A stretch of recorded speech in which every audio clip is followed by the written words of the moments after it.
Okay, so now we will be starting with geometrical isomerism for for octahedral complexes with bidentate ligands. Monodentate ligands we have already done. We will now go to the bidentate ligands. So with bidentate ligands, the first example that will come to our mind is कि octahedral geometry है, इसका मतलब coordination number is 6. तो हमारे दिमाग में सबसे पहला जो example आएगा वो हैगा कि 3 bidentate ligands हो, तो इसलिए हमने कॉम्प्लेक्स रखा है MAA थ्राइस. मेटल हम कोई भी ले सकते हैं. I have taken cobalt. A के लिए I have taken ethylene diamine. I can also go with oxalato. तो इसका अगर मैंने ज्योमेट्री बनाया, ज्योमेट्रिकल आइसोमर्स बनाया, तो मेरे यहाँ पे 6 के 6 जो ग्रुप्स है they are exactly identical. Bond length सबका सेम है, एंगल भी सेम है, तो मैंने हर जगह एन लिख दिया है. What we need to remember is कि जो भी हमारे इथिलीन डायमाइन है वो एडजेसेंट पोजिशन पे होते हैं. मतलब ये इथिलीन डायमाइन नहीं हो सकता, एडजेसेंट होगा. तो this is my one ethylene diamine, this is my another ethylene diamine, and this is my third ethylene diamine. The complex has a net +3 charge. whatever, this will have no geometrical isomerism. As we very well know, this will be like MA6. Monodentate ligands में अगर मैं जाऊं तो monodentate ligands के हिसाब से ये MA6 के टाइप जैसा है, जहाँ पे हमारे पास 6 के 6 जो एटम्स है वो एकदम आइडेंटिकल है. तो when all the 6 atoms are identical, then कैसे सिस और कैसे ट्रांस बोलेंगे. पोजीशन भी आइडेंटिकल है, एटम्स भी आइडेंटिकल है, तो ये ज्योमेट्रिकल आइसोमेरिज्म शो नहीं करने वाला है. Now we are going to the first example. Technically ये बोल सकते हैं that is instead of taking 3 bidentate ligands, I have taken only 2 bidentate ligands and I have taken 2 monodentate ligands. So it is cobalt AA twice A2.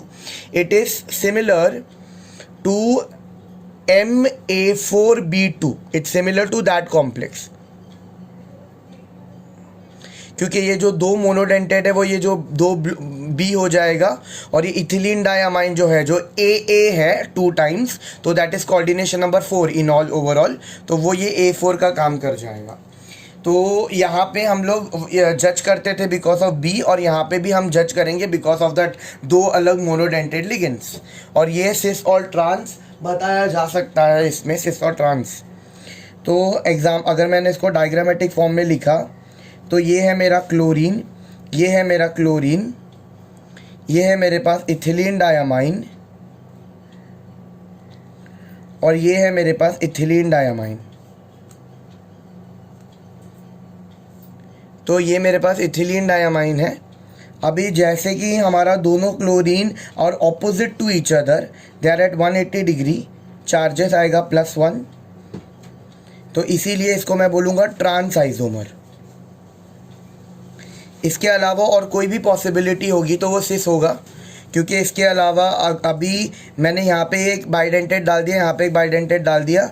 अगर मुझे कुछ और दूसरा बनाना है तो मुझे ऐसे डालना पड़ेगा इथिलीन डायमाइन. दूसरा वाला I can put like this, and ये हो गया मेरा 2 क्लोरीन. तो जैसे मैंने बोला था कि एकदम ऑपोजिट होना चाहिए, अगर ऑपोजिट नहीं है तो ये सिस आइसोमर होगा. तो this one is cis isomer. तो इट्स वेरी सिंपल सिस और ट्रांस जज करना इन तुम्हारा बाइडेंटेड लिगेंड्स. अभी अगर instead of having AA2 that is 2 monodentate ligands जो सेम ही है, अगर मैंने वो 2 अलग ले लिया तो भी it is not very difficult to जज. वहाँ पे हम लोग A2 के बेसिस पे जज कर रहे थे, यहाँ पे हम AB के बेसिस पे जज करेंगे. अगर A और B से ऑपोजिट साइड में होएगा तो ट्रांस, वरना सिस. तो इवन यहाँ पे भी ज्योमेट्रिकल आइसोमेरिज्म शो होगा, and it is also pretty simple to जज. जैसे मैंने यहाँ पे इस तरीके से इथिलीन डायमाइन डाल दिया,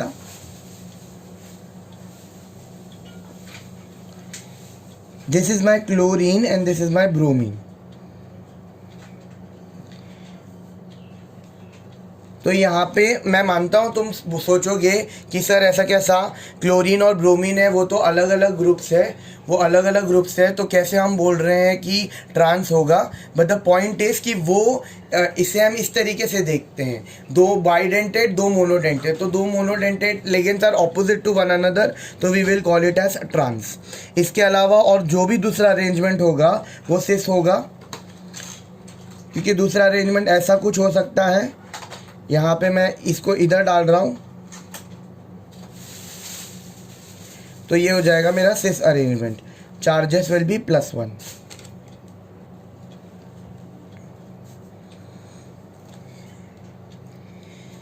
So what we have done by far is MA6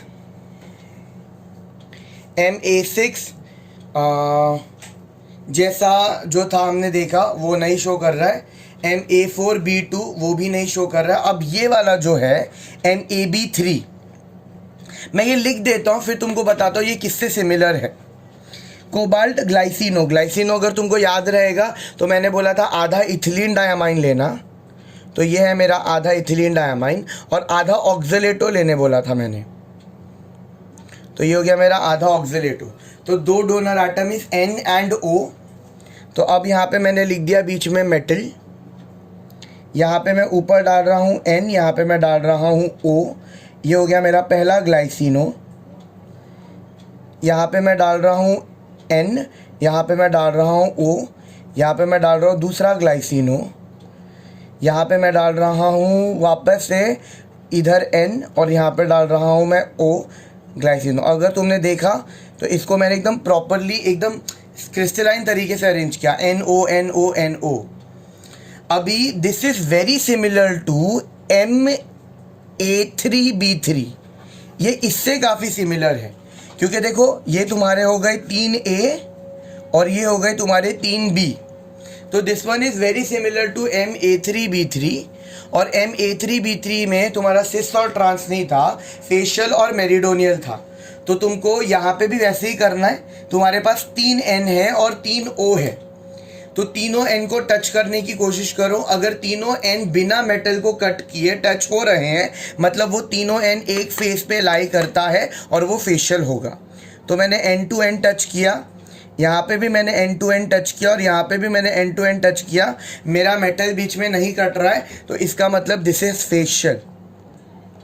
अगर मैंने इसके अलावा कोई भी दूसरा अरेंजमेंट ले लिया, जैसे अगर मैंने इस तरीके से कुछ लिया N और O, this I am keeping same, ये ग्लाइसिनो हो गया।